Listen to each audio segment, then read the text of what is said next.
ကျွန်တော်ဗမာပြည်မှာ31ရက်နေ့ဇန်နဝါရီ31ဒီဘက်အခုဖေဖော်ဝါရီအကူလေးမှာဟာ7 နာရီမအိပ်နိုင်မစားနိုင်7 နာရီဒေါင်ဆိုတော့ Happy New Year အော်လိုက်တာအဲ့ဒီအတိတ်ပဲအနှစ်သာရကိုအရင်ဆုံးသိအောင်ကြိုးစားပြီးမှ Happy New Year တာပိုကောင်းပါလေ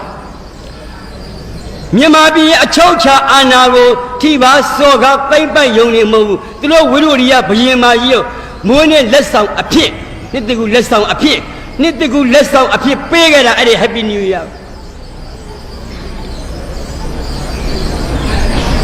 ဖေဖော်ဝါရီလ7အဲ့လာထဲမှာပဲပြည်တော်စုနဲ့အောင်ဆန်းအတလီစာချုပ်ပြည့်ချုပ်တောင်တန်းတွေကိုအတင်းစီးယုံအတင်းခါအချင်းတူတူလေးနဲ့အတင်းခါလောက်ရတာအဲ့ဒီရဲ့ဂုဏ်တတ္တိတွေအဲ့ဒီရဲ့ကျေးဇူးတရားတွေကိုကျွန်တော်တို့ရင်မထဲမှာမတော့မမေ့ပါနဲ့စာပေတွေလည်းပြောတယ်အဲ့ဒီနဲ့နောက်နေ့ဖေဖော်ဝါရီ7ရက်နောက်နေ့ကပ်ရက်ပဲဖေဖော်ဝါရီ23ဟာဘုချုပ်မွေးနေ့ပါ1915ရှေ့နေဥပါသာ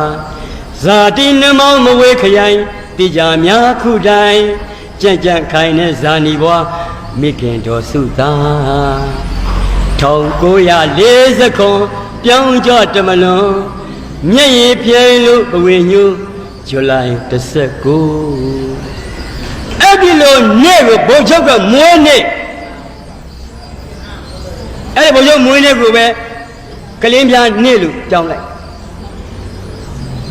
ပြီးခဲ့တဲ့နေ့ကဘုချုပ်မွေးနေ့မှာဗမာပြည်တပြည်လုံးအနှံ့ပဲတို့နဲ့နာကျွေးကြပါတယ်အဲ့ဒီလိုဂုံတတ်တိလေအဲ့လိုပြန်လဲဖော်ထုတ်မှသာလေနှောင်းလူတွေကဘာကြောင့်ကျွေးရတယ်လို့မေးရင်အဲ့ဒါကြောင့်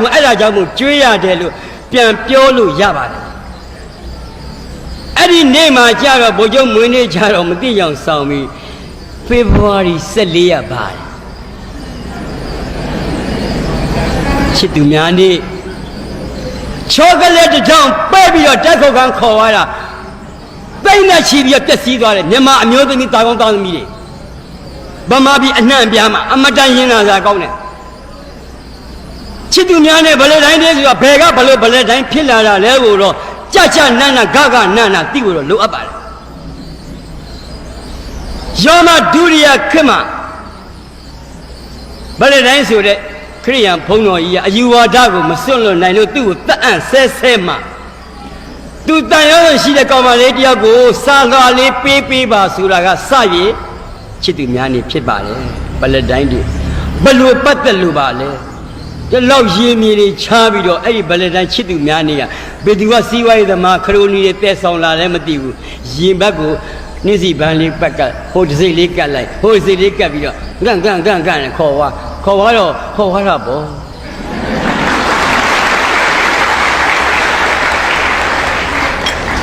စီးပွားရေးသမားဆိုတာဘသူမျက်နှာမှမကြည့်ဘူးတက်လုံးကလိန်ကကျင့်နဲ့ဘသူတဲ့ငတေမာလဲဆိုတဲ့လူဒန်းစာမျိုးခရိုနီလိုလူမျိုးမြည်သူကိုကပ်ဖားရမြည်သူကိုခြေတော့ဖက်ရကိုကြည်ဝါချမ်းသာဖို့အတွက်ပြည်သူမျက်နှာကိုမကြည့်တာဗမာပြည်ရဲ့လက်တစ်ခရိုနီတွေအများကြီးရှိတယ်ဗလဲတိုင်းတွေကိုချစ်သူများနေလို့အကြီးအကျယ်လှုပ်ပြီးတော့ဖျက်ဆီးပြတာမြန်မာအမျိုးကောင်းသားသမီးတွေအများကြီးတိတ်နေချီတင်းတင်းကိုဖျက်ဆီးပါတယ်အဲ့ဒါကိုအတိတရားလေးနဲ့ကိုကခွက်ကြပါ48ဇန်နဝါရီ4ရက်နေ့4နာရီမိနစ်10ဘယ်သူကထားလဲဘယ်သူကမထားဘူးအဲ့ဒါခေါ်လိုက်တာအဲ့ဒီ7နာရီအနီးရကြတော့ငါတို့ထိုင်ဆောက်လေ7နာရီကြော့တယ်ဒီဘက်ကူရတယ်ဒီဘက်တော့အော်မင်းထားအိမ်ကြီးထားអော်လေဘာကြောင့်ထွက်អော်တာလဲမင်းအေးရေးပြက်ကျွန်တော်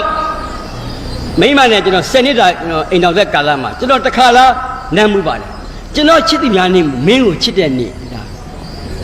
မင်းကိုချစ်တဲ့နေ့မင်းနဲ့စယူတဲ့နေ့အဲ့အတွက်အမတ်တရနန်းတာချစ်သူများနေတဲ့နန်းတာမဟုတ်မင်းကိုချစ်တဲ့နေ့ကျွန်တော်မြန်မာလူမျိုးတွေမှာချစ်စရာနေ့တွေအများကြီးရှိတယ်ချစ်စရာအမျိုးသားကောင်းသားရှိတယ်ချစ်စရာခေါင်းဆောင်ကြီးတွေရှိတယ်ချစ်စရာမိဘရှိတယ်ချစ်စရာကိုရွာရှိတယ်ကိုယ့်ဒေသရှိတယ်ကိုယ့်ရဲ့မြို့ရှိတယ်ကိုယ့်တိုင်းပြည်ရှိတယ်ကိုယ့်လူမျိုးကိုယ့်ဘာသာသာသနာချစ်စရာတွေအများကြီးကြော်ပြီးတော့မချစ်ပါနဲ့ချစ်တဲ့အန္တရာယ်ကြီးလို့ပြောပြတယ်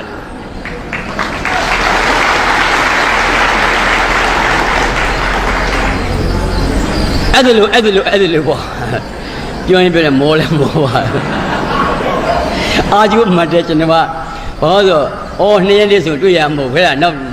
လာတွေနှစ်တွေကွာအောင်မှာဟုတ်လားနောက်တစ်ခေါက်ပြန်လာဖို့ဆိုတာကိုလည်းရန်ကုန်မှာအလုပ်တွေနေဟုတ်လားအတွေ့လို့ဆိုတော့အားပါလေကျွန်တော်ကပြောဖို့ပြောတယ်မဟုတ်လားအဲ့တော့တကယ်အသေးနာပါလေအဲ့ဒါကြောင့်ကျွန်တော်တို့မျိုးဆက်တွေကိုသစင်းနဲ့အဲ့လိုတည်ပြီးတော့တဘောတရားလေးတွေနားလဲအောင်ပြောပြပါဒါတွေအလုံးစဖတ်ထားလို့ရတာစမဖတ်ရင်ဒီလိုမပြောနိုင်ဘူးသိလည်းမသိစာကိုနည်းနည်းချင်းတော့လိုက်ဖတ်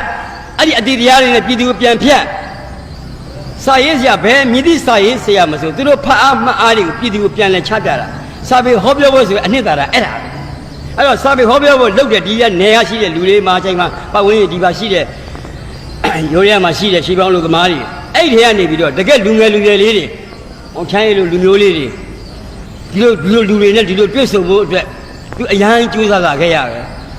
နော်အဲ့တော့နောက်လည်းအဲ့ဒီလိုဗမာပြည်မှာရှိတဲ့တကယ်စာရေးဆရာကြီးတွေဖိတ်ပြီးတော့အဲ့ဒီလိုဟောပြောခြင်းအပြင်အသိဉာဏ်အတွေးခေါ်လေးတွေတိုးတက်ပါတယ်ဒီနေ့မှ24နာရီ2နာရီလောက်ကလေးပဲစာကြည့်တဲ့ဝင်ဖိတ်ပါကျွန်တော်ဗမာပြည်အနက်မှာစာကြည့်တဲ့ဖွင့်ခဲ့ပါတယ်စာကြည့်တဲ့ကြီးကတိုက်ကအသိကြီးတွေဆေးရတော့အနက်မပြေသေးဘူးအဲ့ဒါ9ရက်သွားကြည့်ဘယ်သူမှအထဲမရှိတော့ဘူးစာအုပ်တွေပဲရှိတယ်စာအုပ်တွေကငါ့များဘယ်ဘက်လာဖတ်မယ်တရားမှမဖတ်ဘူးစာကြည့်ရလည်းဖွင့်သွားတယ်အထဲဝင်မှုတော့ခင်းသွားတယ်ဖတ်ကြည့်ပါဘယ်နေရာရောက်ပါကျွန်တော်တို့မြန်မာပြည်ကစာဆောင်နေတဲ့ဒီမှာအများကြီးပါစာကြည့်လိုက်လည်းရှိပါတယ်ဘာပဲဖြစ်ဖြစ်တနေ့24နိုင်တော့မလုပ်ရပါဘူး2နာရီလေးကိုယ့်ကိုအချိန်ပေးလိုက်ပါဒီကတော့ငါအတွက်ဒါကတော့ဘယ်သူအတွက်အဲ့ဒီအကန့်လေးတွေတလဲပြီးလို့ထားလိုက်မယ်ဆိုရင်ခင်ဗျားတို့ကျွန်တော်တို့ရဲ့အနာဂတ်လှပါတယ်ကိုယ်အနာဂတ်ကိုကိုယ်တိဆောက်ရပါလိမ့်မယ်ကျွန်တော်အနာဂတ်ကိုကျွန်တော်တိဆောက်တော့ဘယ်သူမှဖေးမပြီးတော့ပူကြံပြီးတော့မဆောက်ဘူးပါဘူး